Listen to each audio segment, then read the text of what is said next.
غټان نیکان پیدا دي، دیو خلصای جنتیان پیدا دي. زه چې د خوارو له جنت وګټو، څوک چې له موره دوزخیان پیدا دي. ډېر محترم فیض المحمود فیض صاحب ته خواست کوم چې هغوی راشي استاد سره مخاطب شي. بسم الله الرحمن الرحیم. گران ورور صدر محفل ډاکټر عقاب صاحب او مشر میلمه عزیز شالدار د آواز ملکند صدر ناموس خان صاحب او په پنډال کې حاضرو ملګرو شاعرانو او ادیبانو لیکوالانو، السلام علیکم.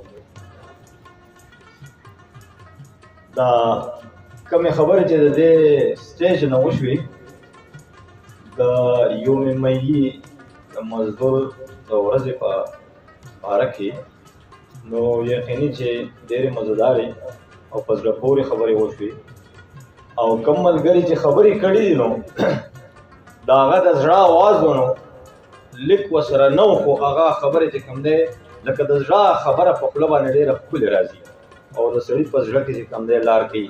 کومه خبره چې د زړه نه کېږي او کوم خبره کې چې اخلاص وي په کوم کار کې، نو هغه په محفل باندې ډېره خوږه لګي. نو یقینا چې ما باندې د ټولو ملګرو خبرې ډېرې خوږې ولګېدې، چا په خپله نظریه سره کړي، چا په خپله سره کړي دي. خو بهرحال لکه زه ټولو ته ټیک ویم. نننۍ ورځ په ډېره ښکلې مناسبت سره ولمانځلې شوه او زه د ټولو ملګرو ته په راتلو باندې چې کوم دی نو لکه هرکلی ویم او شکریا د دوی ادا کوم چې زموږ د آواز ملکند نه چې کوم دی لکه عزت ورکړو او د دې فورم نه د دې سټیج نه چې کوم دی زموږ د ټولو دا وینا ده چې د مزدور لپاره دی یو ځان له کابینټ یو ځان له یو سلسله جوړه شي چې د مزدور خوله کولاو شي، چې مزدور ته لار سمه شي، د مزدور خوله کولاو شي چې دی خپل حق وغوښتی شي. او یو دوه قطعې به صرف د ملګري ناست دي او ټایم هم شارټ دی او خبرې به ډاکټر صاحب شال دا کوي او زه به یو دوه قطعې چې کوم دی صرف مزدور ته ډالۍ کوم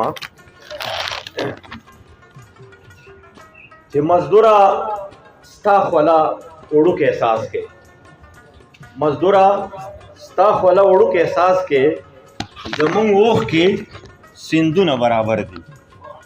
مزدوره ستا خوله وړوکی احساس کې زمونږ اوښ کې سیندونه برابر دي. د فیض تړلی پاو په سوري جال کې، د فیض تړلی پاو په سوري جال کې خو ستا زور دریاب لالونه برابر دي.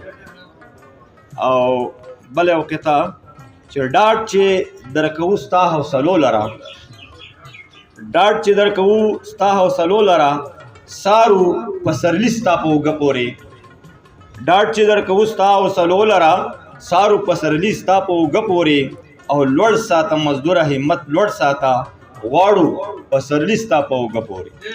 ډېره